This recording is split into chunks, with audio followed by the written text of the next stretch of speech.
Dober dan in lep pozdrav cenjeno občinstvo. Jaz se najprej opravičujem, sem večkrat na slabem glasu, ampak tale pomlad in poletje takšna kot sta tudi pri meni večkrat davka terjala, ampak mislim, da bomo zvozili. Moje ime je Kristjan Koželj in mi je v čast, da lahko danes gostim gospoda Marka Cotiča in pa gospoda Aleksandra Saša Ostana, s katerima bomo predstavili, bom si reči, tole imenitno knjigo esejev z naslovom Arhitektura in lepota. Oba moja gosta sta sicer znani imeni, ampak mi vseeno dovolite, da jo na kratko predstavim na začetku. Marko Cotič je univerzitetni diplomirani inženir arhitekture, ki je arhitekturo študiral na Fakulteti za gradbeništvo in geodezijo Univerze v Ljubljani, na Architectural Association School of Architecture v Londonu in na Institutu Universitario di Architettura di Venezia v Benetkah. Diplomiral je leta 1976 pri profesorju Edvardu Ravnikarju, deluje kot samostojni arhitekt in publicist v Ljubljani. Ukvarja se tudi z arhitekturno teorijo, kritiko, zgodovino, estetiko, slikarstvom in glasbo. Projektiral je številne javne objekte. Leta 1980 je za kulturni dom Joža Ažmana v Bohinjski Bistrici prejel nagrado Prešernovega sklada za leto 1979. Leta 2020 ga je Državni zbor za 4 leta imenoval v upravni odbor Prešernovega sklada. Aleksander Saša Ostan, ki je opravil strokovni pregled pričujoče knjige, je od leta 2018 docent na Fakulteti za arhitekturo Univerze v Ljubljani, vodi 3 predmete in je mentor pri magistrskih nalogah na arhitekturi in urbanistiki ter na doktorskem študiju. Pred 2018 je predaval na oddelku za arhitekturo Univerze v Mariboru, še prej na Visoki šoli za umetnost Famulj Stewart v Ljubljani. Med 1993 in 2003 je bil nacionalni mentor na Evropskih poletnih šolah arhitekture EASA. Vodi komisijo za arhitekturo in oblikovanje pri Prešernovem skladu in strokovne ekskurzije po Ljubljani in Sloveniji za mednarodno mrežo Guiding Architects. Je avtor razprav in člankov v strokovnih knjigah in revijah, vodi delavnice, raziskuje, žirira in oblikuje razstave ter fotografira in riše. Ostan zagovarja celostni pristop k prostoru, ki prepleta teorijo in prakso, kulturo in naravo, tradicijo in invencijo, globalno in lokalno, prenove in novogradnje. Cenjena gosta, še enkrat lepo pozdravljena, tukaj v knjigarni Celjske Mohorjeve družbe, ki je tudi izdala knjigo. In prvo vprašanje morda za vas, gospod Cotič. Pred nami je zbirka esejev, torej dobesedno poskusov refleksije razvoja arhitekture v globalnem kontekstu in tudi pri nas. Kdaj in kako ste začutili, da slovenski prostor potrebuje takšno knjigo in predvsem tudi, koliko časa je nastajala? Ja, dober dan. Pozdravljam vse kolege, prijatelje, sodelavce bivše. In tako, no, ta odgovor je bil tak, to mislim, prav kakšnega prebliska, da bi to v tem smislu se lotil tega ni bilo, je pa bilo to, da sem že od nekdaj je pa bilo to, da sem že pač od nekdaj se ukvarjal s pisanjem, vsake toliko sem pisal kakšen esej za kakšno revijo in potem se jih je nekaj nabralo in potem v zadnjih 10 letih po upokojitvi sem pa mogoče prišel na idejo, da bi bilo mogoče to dobro zbrati in objaviti v knjigi. Potem se je to nekaj časa kuhalo, Tako da sem pa želel, da bi imela knjiga strukturo, da ne bi bila zbirka posameznih esejev, ampak da bi imela neko rdečo nit. In potem se mi je zdelo, da ta rdeča nit bi lahko bila lepota. In to je tudi ta vezni člen, ki povezuje teh pet delov te knjige v eno enoto, kako je to homogeno. To je to, v bistvu to je odgovor na to vprašanje. Najlepša hvala. Gospod Ostan, vi ste, kot že rečeno, upravili strokovni pregled knjige in me zanima, kako pa kot recenzent njen doprinos k domači refleksiji arhitekture ocenjujete sami. Hvala lepa, hvala za povabilo. Moram najprej komentirati, da pravzaprav nekega zelo celovitega, temeljitega branja knjige nisem uspel izvesti, zato ker je vse šlo tako kot ponavadi pri knjigah zadnji hip, dobiš in pol sem seveda stvar preletel, kolikor se je dalo strukturno jasno, torej vsaj po diagonali pregledal par teh ključnih sklopov, da sem pa bil sploh lahko kompetenten, da napišem eno krajšo recenzijo. Tako da, kar se tiče tega branja, si bom pač privoščil poletne večere, upam, da bom malo več časa za poglobljeno branje in za tudi upogled v različne pasuse, ki me tudi bolj zanimajo, etc. Ampak kljub vsemu pa lahko nekako vsaj v tako splošnem, z nekimi seveda zadržki tega bolj poglobljenega branja, povem, da je vsaka knjiga, ki pri nas izide, arhitekturna, je na nek način praznik, sploh če gre za tako zajetne knjige, ki imajo tako široko naravo, tako širok temelj, recimo, iz katerega črpajo, torej se vračajo k antiki oziroma k začetkom arhitekture, z začetkom razmisleka, kaj arhitektura je, k temu arheju in tekneju, na nek način k starim Grkom, etc. in naredijo en tak zelo širok lok od začetkov te naše zahodne civilizacije do danes, kjer se pač uplete vse relevantne mislece, seveda moramo iti do filozofov, ki so prvi začeli o tem razmišljati in potem skozi teoretike in seveda ne more mimo Vitruvija začetkov, potem renesanse in tako naprej do sodobnih mislecev in na vse zadnje pa reflektira tudi neko stanje stvari pri nas. Seveda to zdaj se mi zdi, da je neke vrste osebni kredo, oziroma nek osebni pogled avtorja. Morda je dobro osvetliti to držo, ki je zelo specifična. Kolega Cotič, jaz sem pa nekako mlad arhitektor pri njih, ki je Mark Cotič, Engelsberger, prve korake delal tudi vidim tam pri akademik Mušiču in tako naprej. Torej smo iskali prva okna v svet stroke in se seznanjali tudi za to, recimo tudi to poznavanje oziroma znanstvo ostaja, čeprav v nekih valovih. Skratka, kolega Cotič ni bil aktiven na fakulteti, ni bil v inštitutih, ker je zdaj time popravljen, si bil na seveda teh dopolnilnih izobraževanjih, kar je nujno, če hočemo ta majhen prostor na nek način razširiti percepcijo od zunaj navznoter, videti, kakšna je kultura, arhitekturna teorija, tudi praksa v tujini, da lažje reflektiramo stanje tudi doma. Ampak tudi ni del nekih inštitucij in je pravzaprav zanimivo, da pri nas v Sloveniji se marsikaj dogaja na ta način, neka osebna pobuda, neka osebna afiniteta.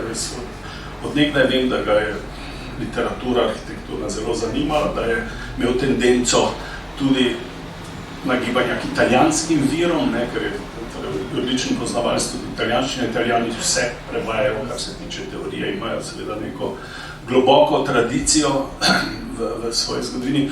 Tako da mislim, da je zelo lepo, da nekdo konc svoje življenjske poti, v zrelih letih, nekako izstopi iz te aktivne prakse, na nek način, se mu opravičujem, seveda, ni še imel pregledne razstave, tako da ne bo očezo, da poskuša narediti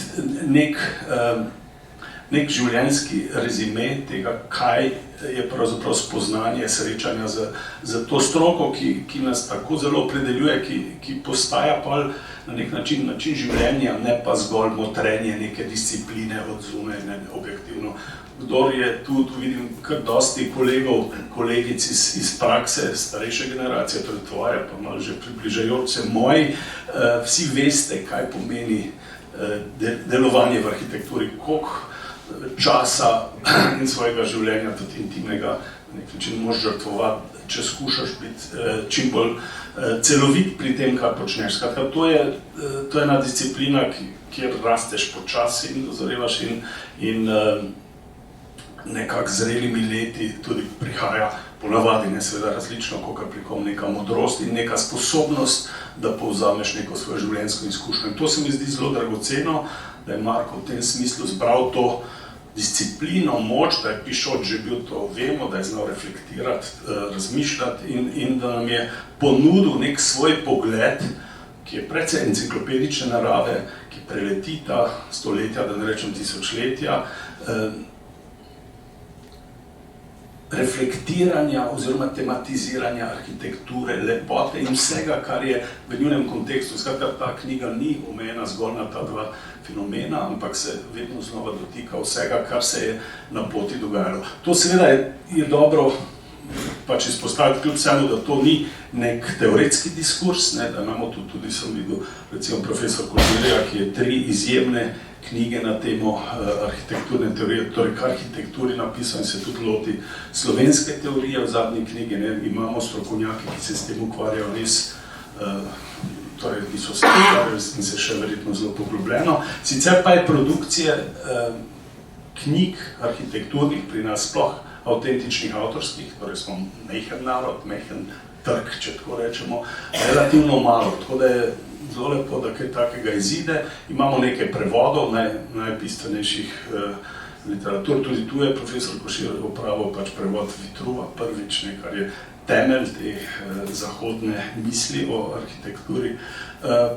In potem imamo dosti sporadično, torej težko bi rekli, da sistematično, recimo nek niz tekstov, ne, zdaj, recimo, če si tega lotil, bo verjetno preveč časa, ne, ampak bi rekel s Fabijanem, torej s Flisom še prej, ampak Flis v 19. ni toliko bistven, Fabijani mislim, da je prvi mislec, ne, ki je bil tudi prvi doktor znanstveni na akademiji na Dunaju, Wagnerjeva desna roka, ki je pisal vodnike za Der Architekt, konc 19. stoletja, etc. In potem do, recimo, Plečnika in Steleta, arhitektura Perenis, vmes manjši poskusi po vojni, predvsem Ravnikar, z svojo izjemno širino in intelektom. In potem pedagogi, recimo, ki so bili tudi močni na fakulteti, manj taki, ki so bili zgolj v praksi, ponovadi nimaš časa, da bi to reflektiral in recimo sistematično nekako uredil v besedu v nek sistem in strukturo.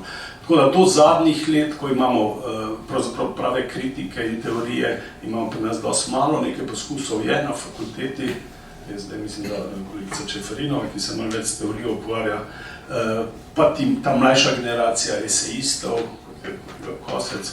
Drugače pa je tle en deficit, ne, torej neke poglobljene refleksije, kje smo, kam se giblje stroka, zakaj je stanje tako, kot je, ki je v nekih sferah, toliko, kot tudi Marko se tega dotika, zelo kritično, naše kulturne krajine, naša mesta, so izrazito degradirana, so v dobrega pol stoletja zgubila dosti te historične substance, ki je ključna za to, da drži urbano in tudi ruralno nekako identiteto skupaj.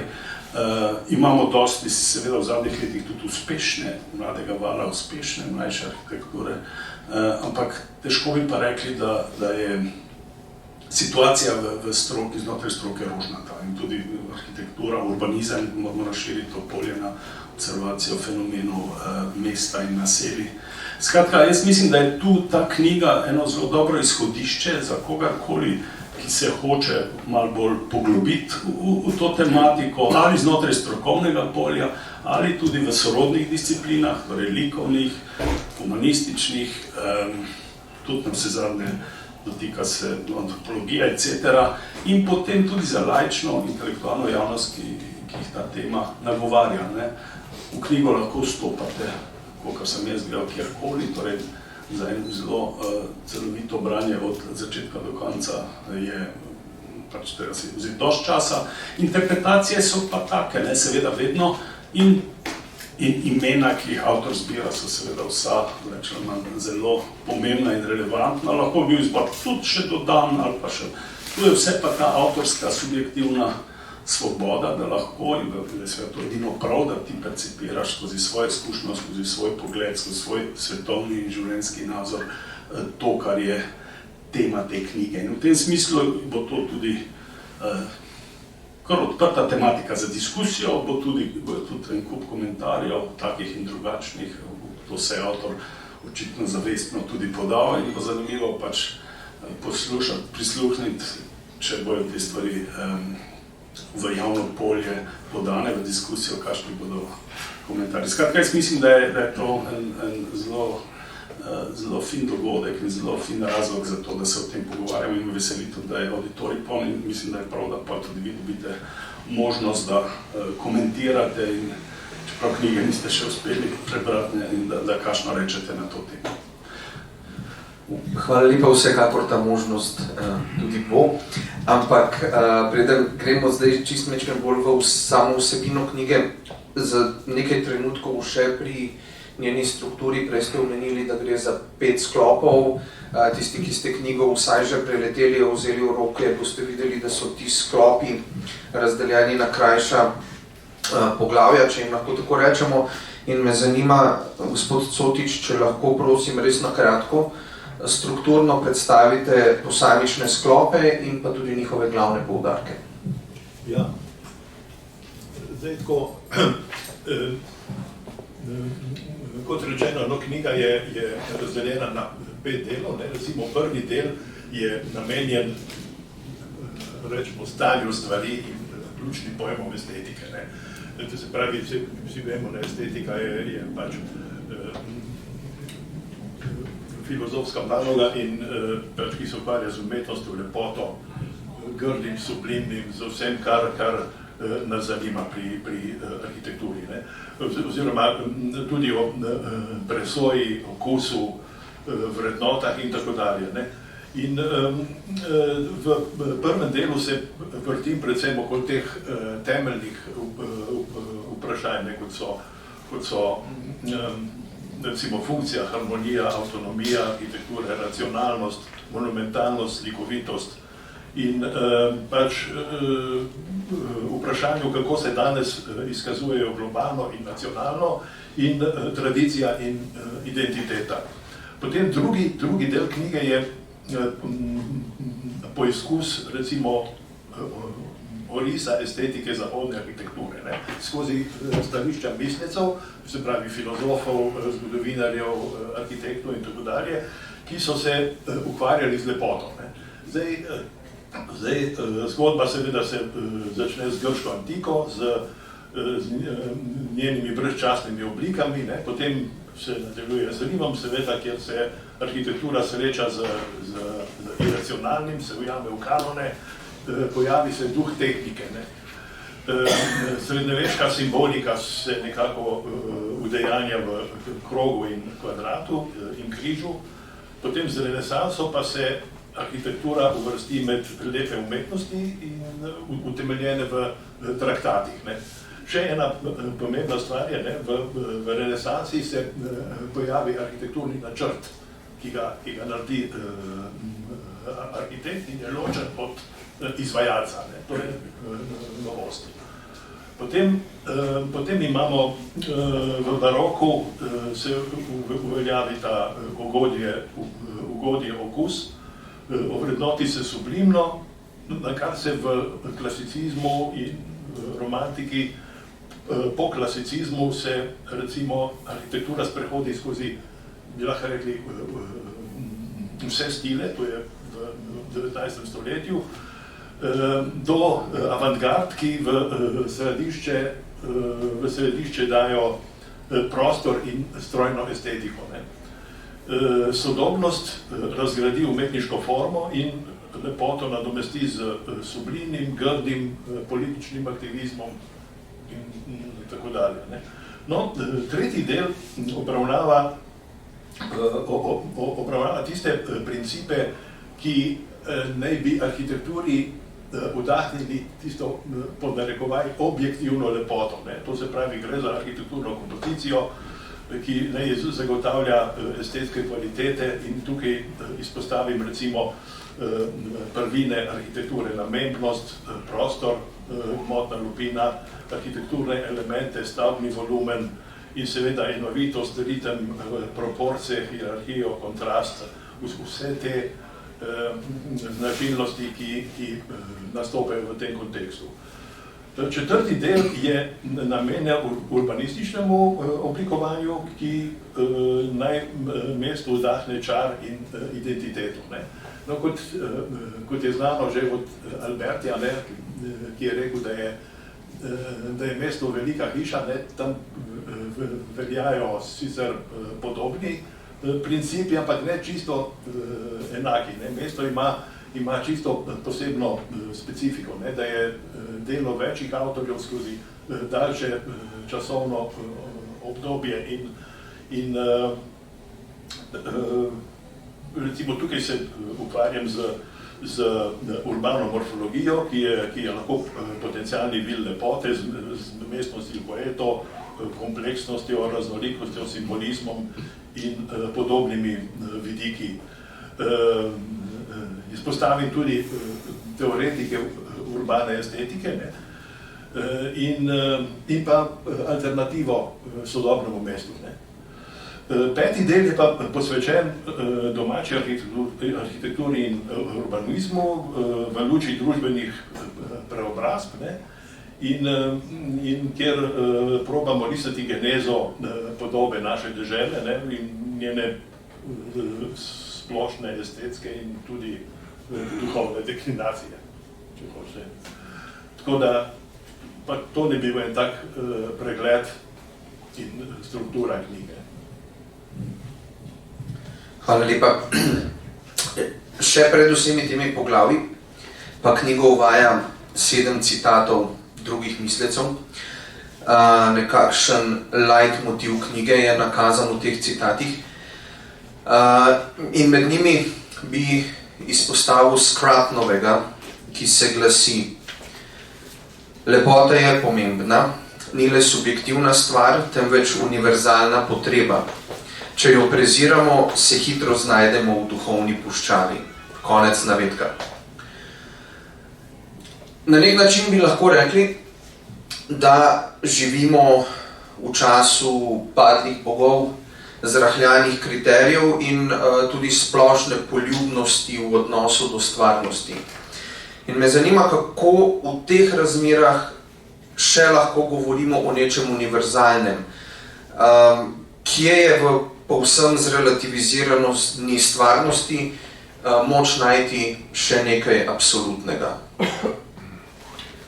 Ja, tukaj bi se jaz navezal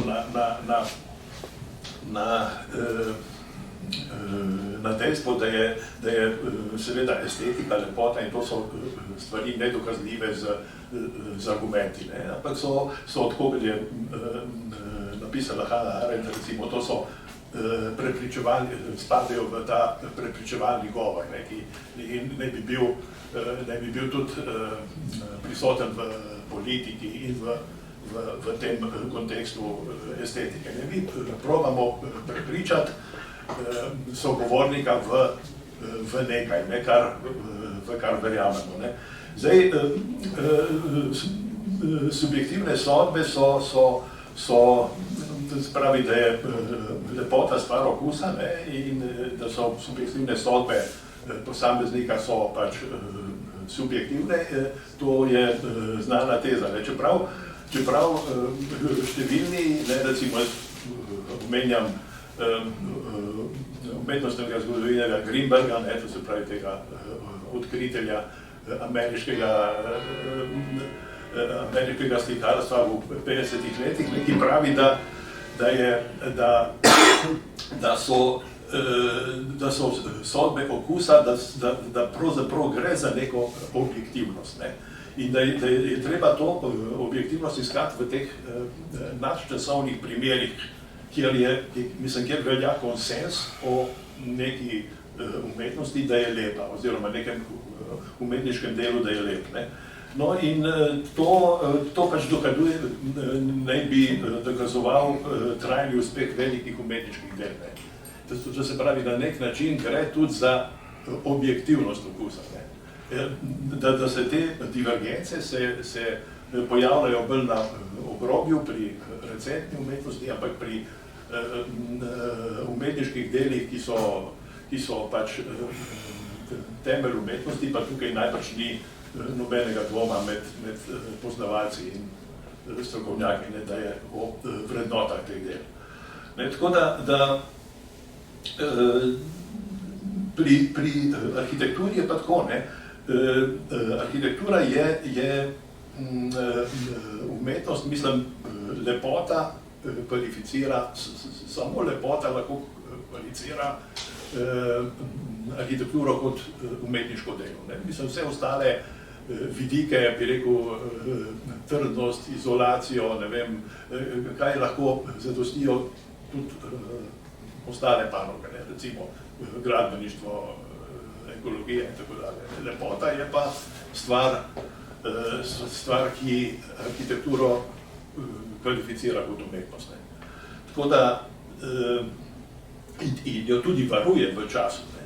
Jo varuje pred uničenjem, če hočete tudi. Ne. Tako da zdaj ta lepota je pa problem, seveda nastane v 20. stoletju z avantgardami, ne, in z razgradnjo umetniške forme. Ne. Mislim, to ne bi bilo po nekaterih stališčih, ne bi bil to glavni razlog, bi rekel, razgradnje umetniške forme, lepe umetniške forme, ne, ki jo nadomeščata sublimno ali pa recimo politični aktivizem. Ne. Tako da zdaj tukaj v arhitekturi, ne, se pa ta razgradnja forme izkazuje z dematerializacijo objektov, ne, pač objekti se dematerializirajo, postanejo transparentni, dobivajo amorfne atektonske oblike, usiljeno sublimnost, ne, in ki skuša nadomestiti klasično lepoto. Ne. Zdaj, alternativa je najbrž k premisliku in k nekakšni vrnitvi k lepoti in k formi. Ne. Mi smo pred kratkim je bil silno aktualen dekonstruktivizem, ne, ki je, to se pravi, gibanje, ki je pravzaprav v zanikanju forme gradilo svoj status. Ne. Tako da v tem smislu, no, ne bi bil ta odgovor. Najlepša hvala. Ena od oblikovnih posebnosti knjige, ki po mojem mnenju je hkrati tudi njena pomembna dodana vrednost, je v tem, da ste se pri prezentaciji primerov iz arhitekture namesto za fotografijo odločili za lastno risbo. Z lastnimi risbami ste opremili knjigo. In me zanima, odkje je ta odločitev? In mimogrede tudi vi, gospod Ostan, v uvodniku upozorite, da gre pri risbi v arhitekturi za skorajda pozabljeno veščino. Pa mogoče oba vabim k premisleku o tej odločitvi. Ja, torej risba je bila od nekdaj medij za arhitekturo, tako pri ustvarjanju kot pri prezentaciji. Ne. In zdaj, mislim, danes pa deluje seveda nekaj posebnega, ne, malo je izginila iz te prezentacije. Se pa seveda razlikuje od fotografije, predvsem potem, da fotografija zajame celotno realnost, risba pa se lahko osredotoči na bistveno in tisto, kar avtor želi pokazati. Tu se pravi, tukaj je ena taka razlika. Po drugi strani pa je risba ali pa recimo skica in situ je tudi del tradicije ljubljanske arhitekturne šole, iz katere izhajam, in to se mi je zdelo, da bi bilo pač oportuno, da tudi malo na tem nivoju to izdelam. Zdaj pravi, svoj izvor ta risba oziroma na ljubljanski šoli ima seveda v Wagnerjevi šoli, ki je bila znana po grafičnih, to se pravi izrednih grafičnih prezentacijah, ki je potem preko Plečnika prišla k nam in to so seveda nadaljevali njegovi učenci, predvsem Marja Mušič in Edvard Travnikar. Na to seveda je potem prišla to na mlajšo generacijo, takrat so malo starejšo od mene, ki se je predstavljala na številnih razstavah z naslovom Arhitekti s prosto roko. To so bili predvsem arhitekt Marko Mušič, Marjan Cvirk, Lojze Drašler, Janez Suhadolc in Jernej Krajler. Oni so pač predstavljali ta risarski opus in ljubljanske šole. Tako da prostoročna risba ima tudi v primerjavi z računalniško grafiko nedvomno poseben čar in privlačnost in recimo deluje bolj privlačno in tako da se mi je zdelo, da bi bilo to primerno, da to uporabim tudi v tej knjigi. Zdaj, potem pa se je pojavil problem teh, bi rekel, praznin v likovni opremi. Tam, kjer govorimo o arhitekturi, tam pač sem ilustriral z podobami arhitektur. Tam, kjer pa govorimo o filozofih, umetnostih, zgodovinarjih, arhitektih, tam pa je bila pa belina in potem, ne vem, sem se odločil, da potem zapolnim to s portreti, ki so tudi vključeni noter, ki so sicer bolj ali manj uspešni, nekateri bolj, drugi zelo malo, ampak mogoče je to tudi simpatično, malo stripovsko deluje. Tako da, to bi imel za povedati v tem smeri. Hvala lepa, gospod Ostan.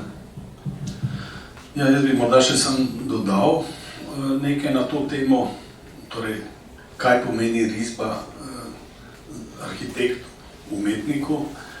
Mislim, da je to najbolj avtentičen, najgloblji izraz, recimo, nekega prenosa ideje ali pa tudi inspiracije, navdiha skozi medij, recimo, človeškega instrumenta, ki je nekako perfektno s tem stvarstvom bil koncipiran in če je roka seizmograf, če je res senzibilizirana do te mere, da jo ne prekrijejo plasti ali digitalnega ali intencionalnega ali česarkoli, kar je izven recimo te imanence iskanja res esencialnega v arhitekturi, potem je to najbližja pot do inspiracije, recimo vsaj v tej prvi fazi, torej risbe so izjemno raznolike, v tej prvi fazi, ko iščemo, ko nekako skušamo najti pot do zasnove, je risba še vedno se mi zdi nepresežena, avtentična pot do prve zasnove, ki ima lahko v sebi že to seme presežnega nekako.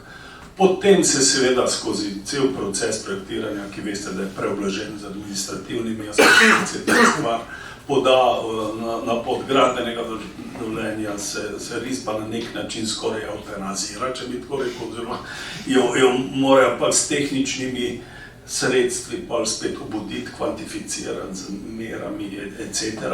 In se potem ponovno vrne v življenje nekako na gradbišču, ne, recimo, kjer pa je tudi ta relacija danes precej alienirana pri večjih gradbiščih in tako obremenjenih z vsemi nekako interesi, ki se v prostoru srečujejo in ki ga na nek način skušajo ugrabljati, ne, nekako je arhitekt porinjen na stran in tudi če ima možnost arhitekturnega nazora in tam je v dialogu z mojstri to, kar je Plečnik še lahko prakticiral, kar je starejša generacija še lahko, da je to neke vrste res tesen dialog z pravim mojstrom, ki ga prepoznaš, nekdo zna kamen na prav način postaviti v zid, druga okorno položi. Tega je sicer teh klasičnih metod je manj, ampak se nam danes vračajo. Ne? In tam je ta možnost ponovno oživitve tega, kar se je začelo tam je, recimo, duh postane meso oziroma materija nekako. Ne? Vmes je pa en kup enih faz, kjer risba postane neke vrste zelo učinkovito. Torej, so tudi še prakticiran smo generacija, ker sem pravzaprav tudi zavestno naredil ta res, da roka ostane čista, ne? Kot neke vrste vir, da ne projektiram digitalno, ampak da to pa sodelavci v dialogu na nek način skozi nek daj dam se nadgrajuje, ampak da tudi v iskanju detajlov, v včasih pragmatičnih detaljih, v arhitektoniki vse skladni arhitektoniki, stereotomiji, iščeš z risbo tisto najbližjo pot in je najhitreje, najlažje. Medtem ko kolegi, ne, to je zdaj seveda ni pravilo, zdaj ko gledamo študente, oni nemudoma večkrat vstopijo v digitalni svet, v ta neskončen ekran, ki ga zoom in zoom outajo, merila ni več, mi smo imeli, torej, ali pa še imamo, merilo v roki, ne, izkušnje te naučijo, da veš, kdaj rišeš abstraktno v začetku, torej izven merila perspektive, aksonometrije, kombiniraš vse možne izraze, percepcije in reprezentacije, potem pa seveda pridejo stvari na merilo 1000, če si na urbanizmu 500 ali pa tudi 5 včasih, ne, pa 150, 20, 5, 1, ne, in ti veš, ne, kot biš podlogo, veš, to je merilo to in rišeš v razmerih, proporcije so ključne za kvalitetno arhitekturo, kompozicija, vse ti stari grški termini, ki jih Marko tudi ponovno nekako izpostavlja, ne, nekako so kljub vsemu nek temelj, in če govorimo o lepoti kot nečem, kar presega tudi temporalne horizonte modnih trendov, etc. In to, kar si prej tudi lepo rekel, da tista, ki ima v sebi ta zaris preživi čas, nekako, potem ima imanentno v sebi not integrirane vse te ključne aspekte, ki mislim, da jih imamo tudi mi nekako globinsko urojene, ki se zadnje stoletje izrazito, s tem rezom, modernistično mobilizacijo, etc., zelo zamajajo, ampak jaz mislim, da to nekako skupno nezavedno, ki ga Jung artikulira na svoj način, da lahko pa kakorkoli drugače, torej imamo ta čut za to, kaj je lepo in tu je narava, kljub vsemu tista večna učiteljica, ki ima zlati res v sebi, v listih, v proporcih, je materialnost, je logika skladnje, tektonike, skala, ima druga pravila notranje narave materiale, kot les, kot voda, itak, etc. Skratka, če temu prisluhnemo in to znamo prevesti v abstraktni jezik arhitekture, lahko sledimo temu in tu je risba najbližji prijatelj in pomočnik. In zato se mi zdi to pomembno, da se Marko za to odločil in je vključil, zato ker je po eni strani, kot ste omenil, malo pozabljena disciplina, mi jo skušamo zdaj, kolikor se da povsod na vseh nivojih, tudi študentom na nek način približati in jih naučiti, da vsaj v dialogu med risbo in digitalnim svetom vodijo nek kolikor to uspešen dvogovor, ki pripelje do nekih smiselnih rezultatov. Ampak tam se dejansko to, s čimer sem prej začel v teh neskončnostih ekrana, se zgubiš v merilu, zgubiš se v kontekstu, zato ker če ne grejo na lokacijo in ne začutijo realnega prostora, ga ne doživijo, ta osebna izkušnja, tudi fenomenološko in drugače, je ključna, če hočeš karkoli postaviti v prostor. Seveda zdaj, ta sodoben svet z vsemi spremembami, klimatskimi, etc., gre vedno bolj v smeri, da mesta, to, kar vemo že 30 let in nekako zagovarjamo, ampak temu noben ni prisluhnil. Se pravi, prenova bo postala bistveno bolj pomembna, kot je bila. Nekako bo morala biti tudi tkana, to je del Baukultur, tega termina pa nas pa ne prevajamo, tega evropskega Bauhausa, etc., tega, kar so tudi neke usmeritve evropske politike ali pa, in tudi strokovne. Ne? Skratka, prenova pa zahteva še drugačno senzibilizacijo, tam pa moraš biti mojster poznavanja zgodovine, materialov, vsega. Torej, zelo specifičen jezik in senzibilnost, ki jo tam razvijaš. Torej, teh novogradnji bo verjetno vedno manj in tega se bodo mladi morali zavedati. No in tu jim še vedno, jaz mislim, risba lahko ponudi. Ne? Torej, če treniraš, to je kar nekaj izjemnih risarjev, če treniraš, ne, zdaj s tem športnim izrazom pa ni ta pravi, ne, nekako tu imamo ta privilegij in srečo, da ta šola ima temelj, ne, v Plečniku, ki je seveda Wagner, pa nazaj še Schinkel, pa malo Semperjanstva in tako naprej, ampak Plečnik, tudi Fabiani, ampak Plečnik je res genijalen, ne,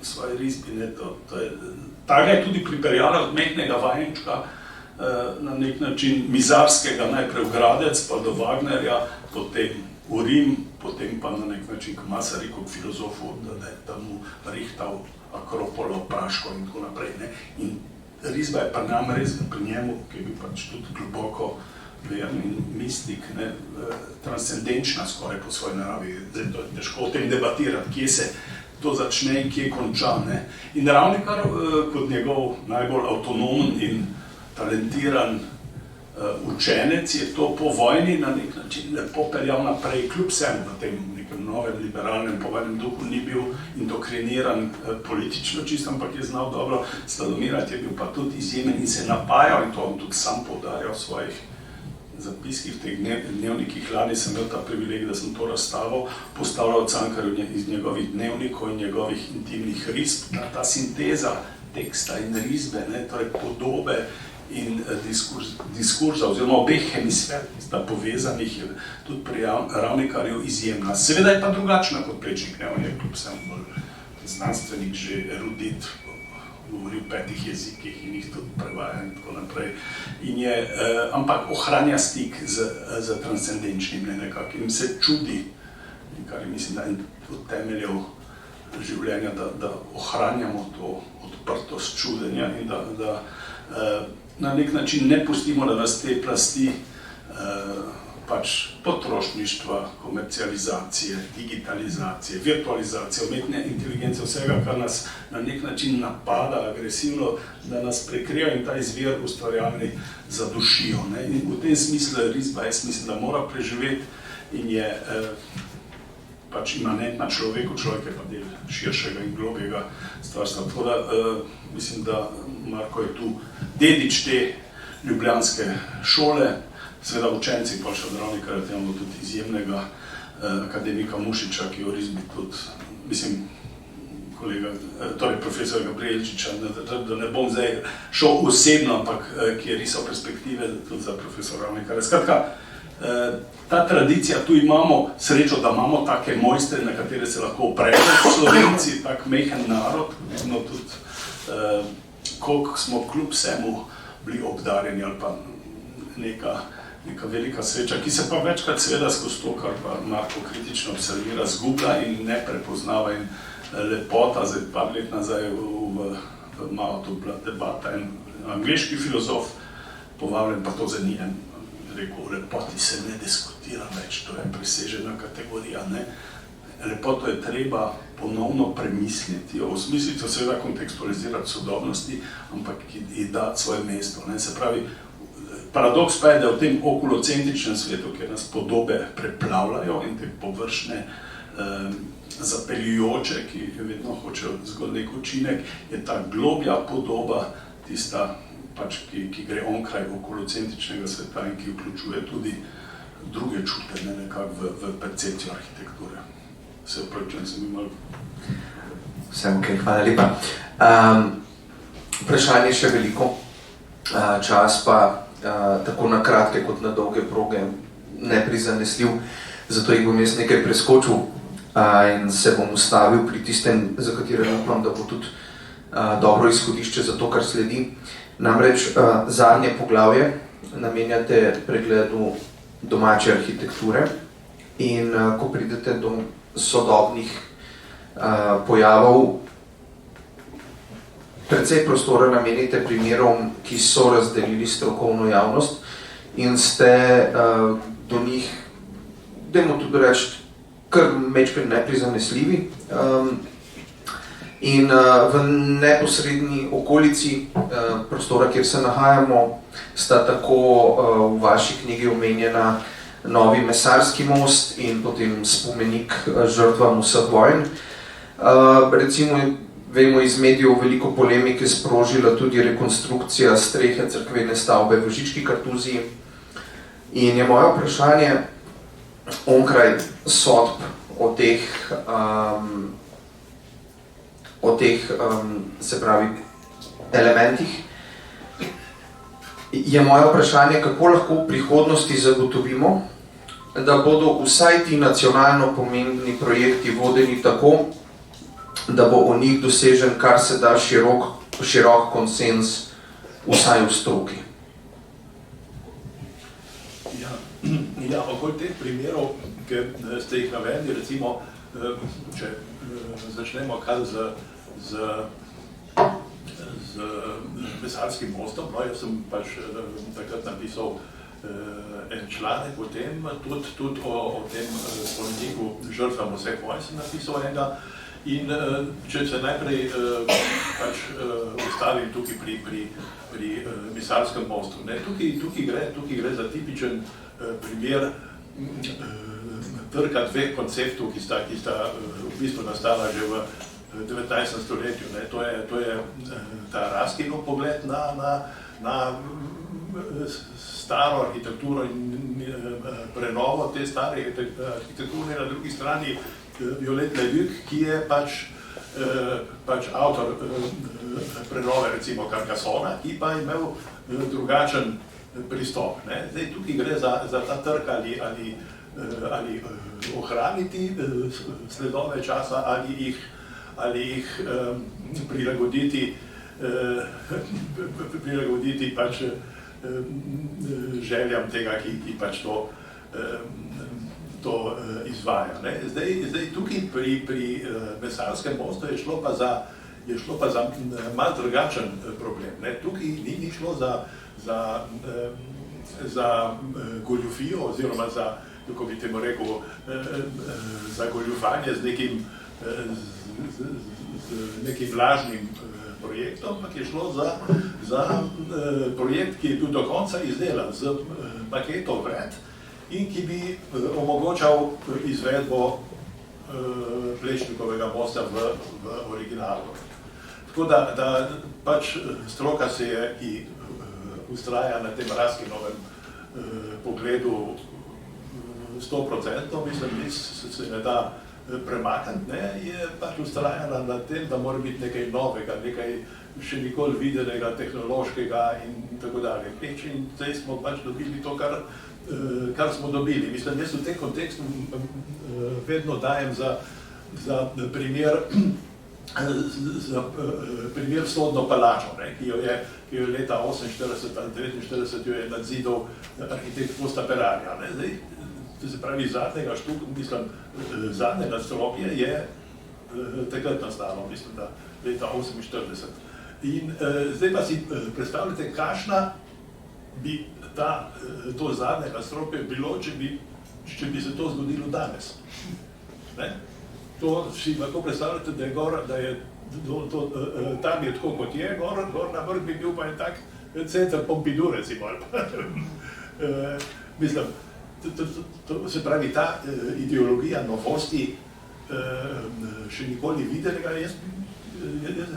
jaz mislim, da je Kosta Perarja kot klasično izobražen arhitekt ravnal prav. In je to bajta zgleda zdaj kot iz enega kosa, da je nastala v istem obdobju. Takih primerov je v zgodovini arhitekture veliko. Recimo Cirkus Svetega Petra v Riku, če hoče, tako ogromno drugih še. Tako da hočem reči nekaj, da je treba proučiti vsak primer posebej, da ne gre za posplošitev enega koncepta na vse primere. Tako da tukaj se mi je zdelo to sporno. Pri spomeniku žrtvam vseh vojn, pa poleg bi rekel urbanistične postavitve oziroma dispozicije teh elementov v prostoru moti predvsem umajkanje monumentalnosti. Mislim, tukaj monumentalnost je en tak fenomen, ki se ga ne da pričarati niti z velikostjo, niti z najdragocenejšimi materiali, niti z ničem drugim, ampak mora biti neka prava semantična substanca, ki naredi iz nekega objekta monument. In to umanjka. Tako da tukaj sem bil kritičen pri temu, tudi mislim,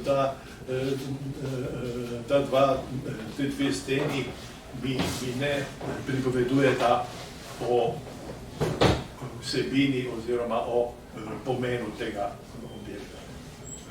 Sta nemi. Tako da to so bili moji pomisleki. Bo pa tukaj lahko Sašo kaj več povedal, ki je bil v tej žiriji, ki je pač to izbrala.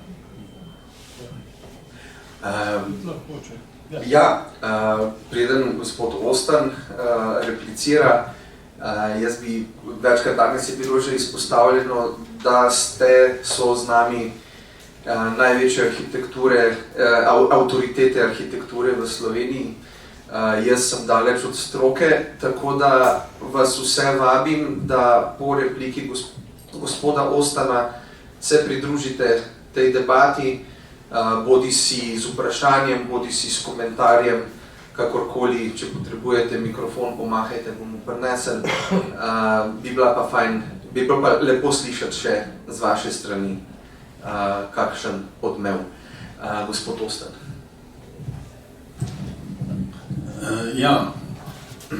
Morda še jaz kratko komentiram ta dva primera, čeprav pač ne smemo pretirano verjetno te debate razvleči, dalo bi se na široko in globoko. Mesarski most, mene tle, to je Marko verjetno tudi apostrofiral, najbolj boli to, da pravzaprav ta Plečnikov koncept tržnice, ki je drugačna, spet naslanjeni na agoro, na grštvo, on je s to potezo monumentalno, torej v Ljubljanici ustvaril par trgov, Pogačar, Vodnik, in z tem voluminoznim nadkritim mostom povezal celo kompozicijo še z drugo stranjo. Zdi se mi, da bi tle moralo, recimo, ko se gre za nek dialog znotraj strok, ker to ni zgolj arhitektura, umetnostna zgodovina, to je bil natečaj, ki je bil odprtega tipa, kjer je bilo, kolikor se spomnim, mi ga nismo delali, ampak dovoljeno, da delaš tudi repliko, nekako, ampak seveda je šlo pa vrednotenje precej v smeri novega, kar je pa tudi nastalo, ampak se mi zdi, da je bilo fair in prav, da bi tu Plečniku, ki je bil pripravljen, torej mislim, da je to takrat profesor pripravljen načrt in tudi detajli, da bi to izvedli. Čeprav je seveda to tudi ena tema, ki je diskutabilna, Gaudi po Gaudiju, torej dokot gradiš Sagrado Familijo, to je sicer malo drugače, kje je avtorjeva roka in to njegovo romanje na gradbišče še prisotno, kjer vse obrača in sproti menjuje, ker ni imel pravih načrtov, kje pa lahko izvedeš oziroma je legitimno, da izvedeš neko delo nekega avtorja postmortem, recimo. Ampak se mi zdi, da tle bi bilo to legitimno, bi danes imeli pač zaključeno kompozicijo teh sotrži in ta premostitev z mostom, ki je, vsi njegovi mostovi so nekaj več kot zgolj premostitev dveh bregov in povezava točke A in B, ampak so trgi hkrati, so doživetja, to bi bil tempelj na reki, nek unikum, ki bi ga, seveda v kontekstu turizma in te turistifikacije, ki je pretirana zdaj, ampak lahko na nek način predstavlja svetu kot zaključeno celoto. In tu se mi zdi ta žal najbolj. V kontekstu tega, kar je pa arhitekt kolega naredil, je korektno narejen, je lepo izveden, ima iste gabarite, širina dolžino, ampak se vidi, da je to neke vrste torzo oziroma nek manko, nek poseg, ki pravzaprav nima te semantične, esencialne globine. No. Ampak vidite pa, da je poln tehle obešank, tako da ljudje so pa se mi zdi simptomatične te skulpture gor, ampak to je druga tema, o čem govorijo, na kak način. Tako da, tle se mi zdi, da to spoštovanje do mojstra in do zaključevanja njegovih gest bi bilo tu v nekem konsenzu tudi nacionalnem, da ne govorimo o mestu, pač nujen, kaj je treba narediti pri takih tehtanjih. In tu pač ne moreš prepustiti tega zgolj neki živi, ki na natečaju pa odloča.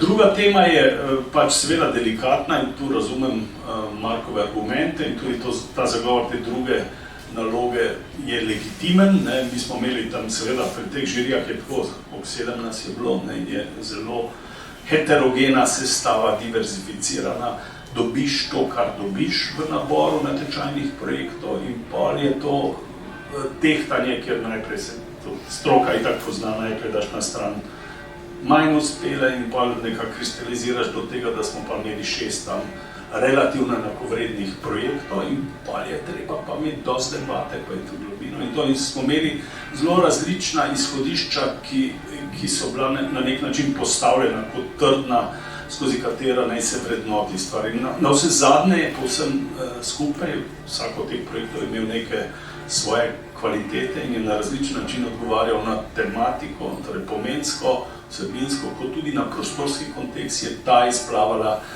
ta zadnja kot tisti največji skupni imenovalec, ki ga lahko vseh 7 nekako do neke mere zagovarjalo, ne polno, ampak jaz sem takrat moral biti izpostavljen in to tudi.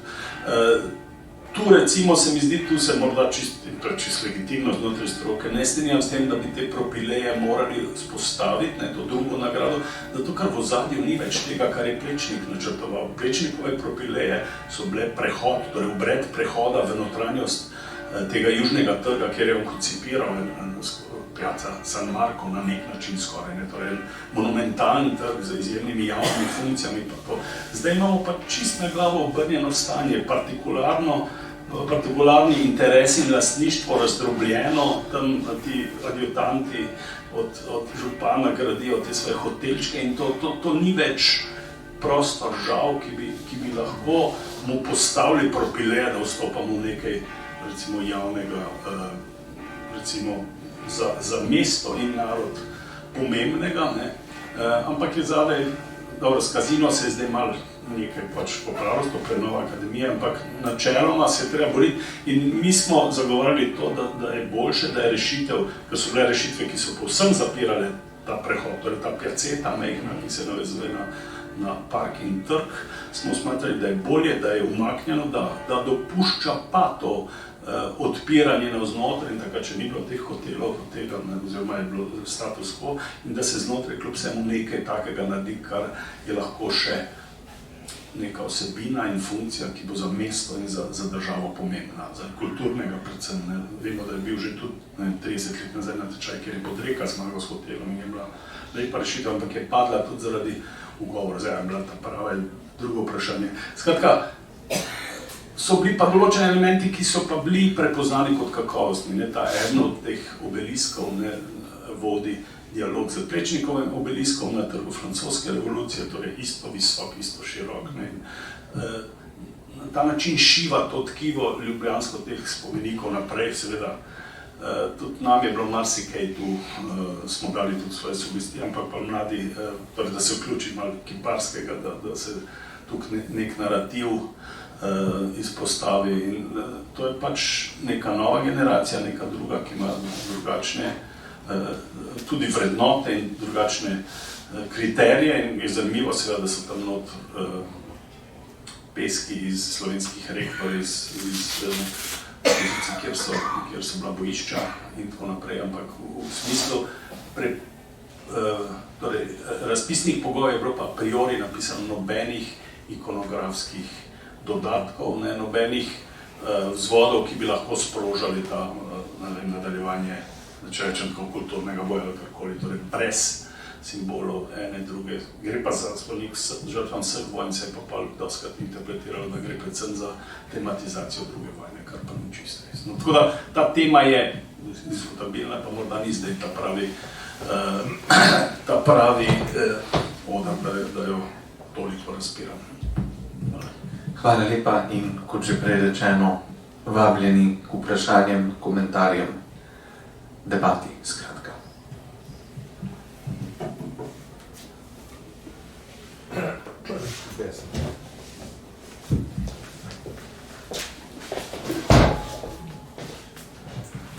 Ja, najprej iskrene čestitke kolegu, za pogum, vztrajnost, kvaliteto. Jaz mislim, bistvo vsakega razvoja stroke, kulture je dialog. In kljub neki kričavosti enega diskurza, nekega prerekanja v stroki, pa pravzaprav postaja v Sloveniji ta sfera arhitekture nema. Kajti mi pravimo knjiga proti knjigi. Šele takrat se vzpostavi neka stališča in se vzpostavi dialog. Moment. To so zelo strani. Tako da se mi zdi, da tovrstnih knjig, ki govorijo o arhitekturi kot o umetnosti, mi imamo nekaj tudi teoretičnih prispevkov v knjižni obliki, ampak se mi zdi, da so to predvsem dela arhitekturnih kritikov. Za kritiko pa nekako velja, pa ne samo na področju arhitekture, povsod, da so se kritiki odlepili od bistva stvari in so postali sami svoje področje, svoja umetnost, ko govori predvsem o sebi, ne pa o predmetu, ki je stvar njihove razprave. Se mi zdi, da ta knjiga od kolega Cotiča vrača nekako nazaj to razpravo k bistvu arhitekture, po mojem tudi bistvu arhitekture, ki je na nek način, kot je bilo že parkrat omenjeno, celo prepovedano. Govoriti o lepoti, govoriti o arhitekturnem oblikovanju, kot da so teme, ki so bolj osobne za človeštvo, naprimer okoljske in tako dalje, ekološke, so nad tem. Ampak, če odzamemo arhitekturi to vrednost, odzamemo arhitekturi pravzaprav njeno kulturno poslanstvo, odzamemo človeku človečnost, tisto, ki ga loči v resnici od neke narativnosti narave, ki je na nek način bojevita, kruta, selektivna. Se pravi, človek samo skozi kulturo se dvigne mogoče nad to, kaj bi rekel, grobost enega življenjskega okolja. Tu se mi zdi, da je to zelo pomembno. Upam seveda, da bo se našel nekdo, ki bo se temu zoperstavil, tudi za knjigo. Tako kot jaz osebno tudi mislim, da Marko izpostavlja svoje stališče zelo radikalno. Ker mora. Ker če hočemo sprožiti dialog, potem mora biti stališča jasna, kristalna, ločena. Šele po tem dialogu se skristalizirajo. Tako da mislim, tako podobno kot Janez Suhodolski imel pred časom, pred 14 dnevi predavanje na fakulteti, je v principu proti moderni arhitekturi moderne. Ne? In ko kaže primere, ne kaže kvaliteto ob kvaliteti, ampak kaže pravzaprav neko prozaično sedanjost, neko preko tisto, kar se je izrodila mogoče neka ideja moderne, ne? Ali kaže primere, ki bi jih našli tudi v prejšnjih obdobjih brez vrednosti. Se spomnim takšnega primera, bil sem mestni arhitekt na Ptuju, ko so predstavniki spomeniško-varstvene službe govorili o občini in sosednjih objektih, tam je neka kavarna in tako dalje, kot o nekih presežnih arhitekturah, ki jih je treba zaščititi. Tiste arhitekture niso presežne. One so izrazito slabe, če jih gledamo iz vidika obdobja, iz katere so črpale svoje motive. Ampak tisto, kar ščitimo, je kljub vsemu nek ambient, ki je historičen, ki je pojaven, ne, ki je doživljajski. Zato, da govoriti kar tako počez o neki kvaliteti in nekvaliteti, je včasih zmozljivo. Ne? Tudi prav, ne, kolega Suhadolc, ne, korbuzijanska arhitektura je brez vrednosti. Njegova risba je brez vrednosti. Tukaj se bova verjetno z kolegom Markotom strinjala, tiste skice so izredno povedne. Ne? Izredno se ne gre samo za tehnikalije risbe, ampak gre za njihovo sporočilnost, njihovo občutenje. Ne? In tako tudi njegove arhitekture, ki so očiščene vsega in z nekaj elementi, ki igrajo proporce, ustvarjajo podobno atmosfero, lahko, kot jih lahko neka klasična fasada. Ne? Se pravi, govoriti, kadar sporejamo obdobje, moramo govoriti o kvaliteti proti kvaliteti. Danes imamo enormno produkcijo knjižno. Vsak dan nastane, po mojem, 100.000 pesniških zbirk v svetu. Ampak koliko je tistih, ki bi jih človek vzel v roke? Ali pa, naprimer, govorimo o klasični glasbi. Ne? Jaz sem pripadnik ljubiteljev klasične glasbe, ampak tam noter je ogromno inešare. Ne? Par je tistih, ki nekako izpodbijajo. Pred časom sem v Madridu obiskal veliko pregledno razstavo impresionistov, slikarjev, ne? In seveda takoj, pa tam je bilo 100 del, prepoznaš samo nekaj, ki so tiste, ki imajo tisti res močan izpovedni naboj. Ne? Tukaj mogoče bi se, če bi sam napisal knjigo, ne, proti knjigi, bi rekel biti ali bolj biti knjigi. Ja.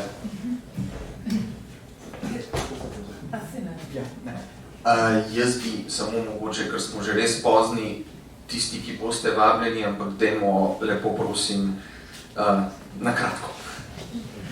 Arhitektura.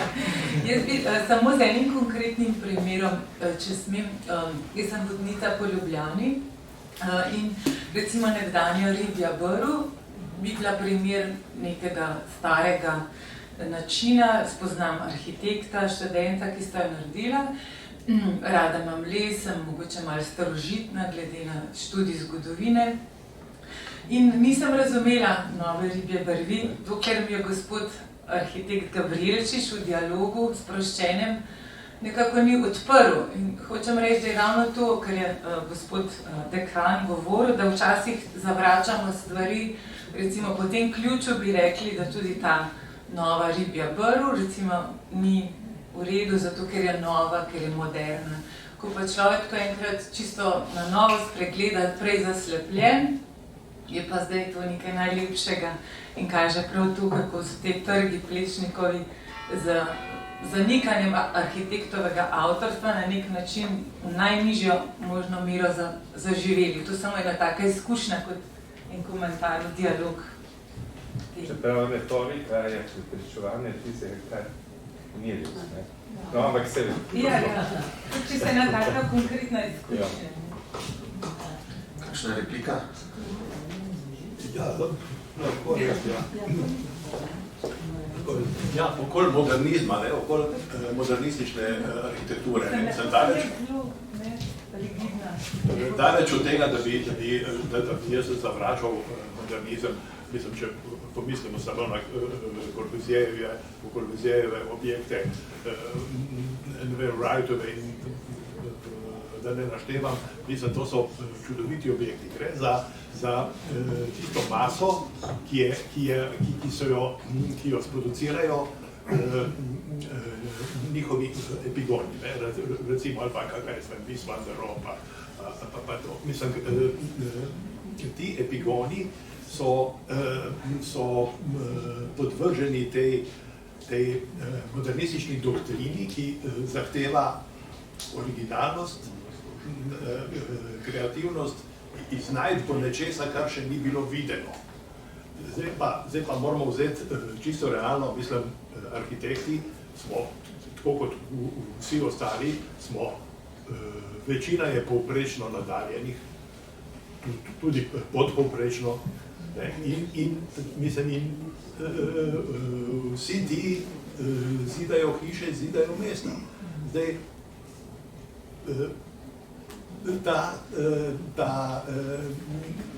iskanje novega, še nikoli videnega, lahko potem pripelje v zelo čudne oblike in tako dalje. In zato je tukaj problematično.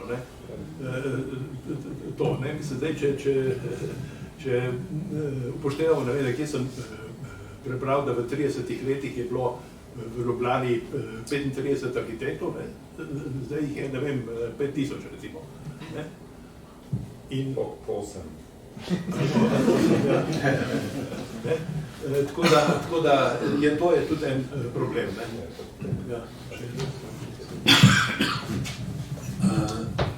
Ja, kar se tiče modernizma, je seveda spet tema dosti kompleksna, ampak modernizem je en zelo izrazit rez v toku zgodovine, ki hoče intencionalno, zavestno prekiniti z tradicijo. In tam, kjer govorimo o pionirjih, so oni izvirni in imajo krasne rešitve, kjer pa to, kar pravi tudi Marko, to preide v neke vrste maniro in kar je modernizem zelo simplificirana oblika, nov material, beton, domino, Corbusier kot osnovna struktura, 3 plošče in piloti vmes, postanejo te stvari take, da se lahko klonirajo v neskončnost. In ker to postalo globalni diskurs, seveda tudi po obeh vojnah, nekako predvsem po drugi, ko je bilo treba tudi seveda graditi mesta na novo, se naredi tu ogromno škode. In tu je tudi Corbusier, tudi pioniri, pač arhitektura ni slikarstvo, ni poezija, ki ima svojo avtonomijo in kjer ti lahko sliko umakneš, te ne obremenjuje,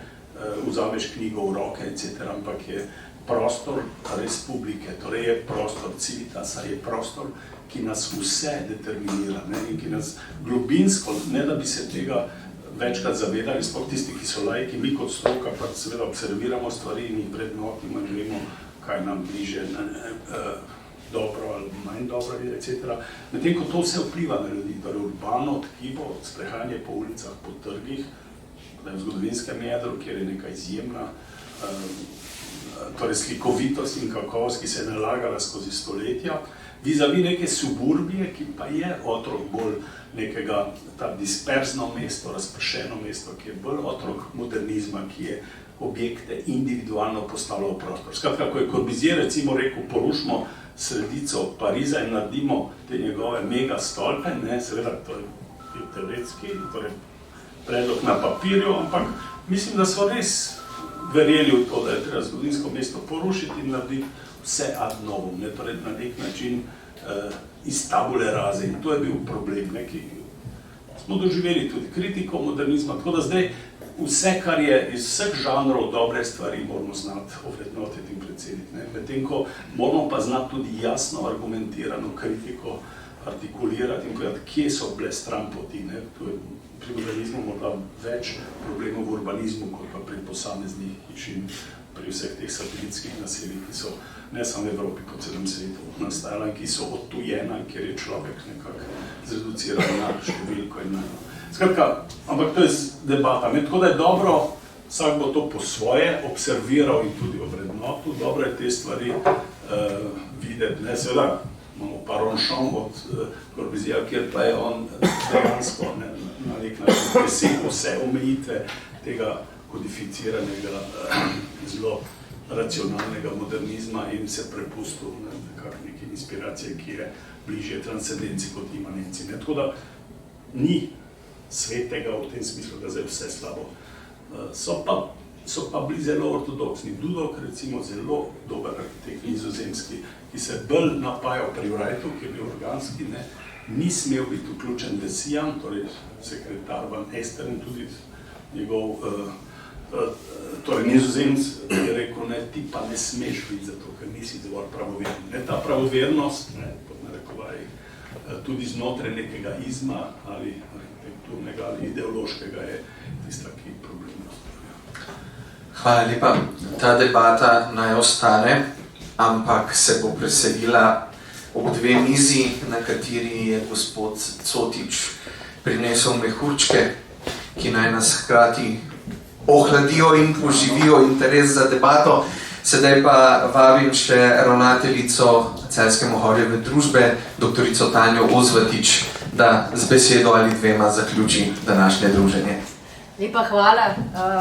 Jaz sem sicer ženska, ampak znam glas povzdignati. Mislim, da me boste slišali. Jaz sem navdušena, imam občutek, da gre za eno mohorsko srečanje, ker je toliko Mohorjevih avtorjev tudi danes med nami.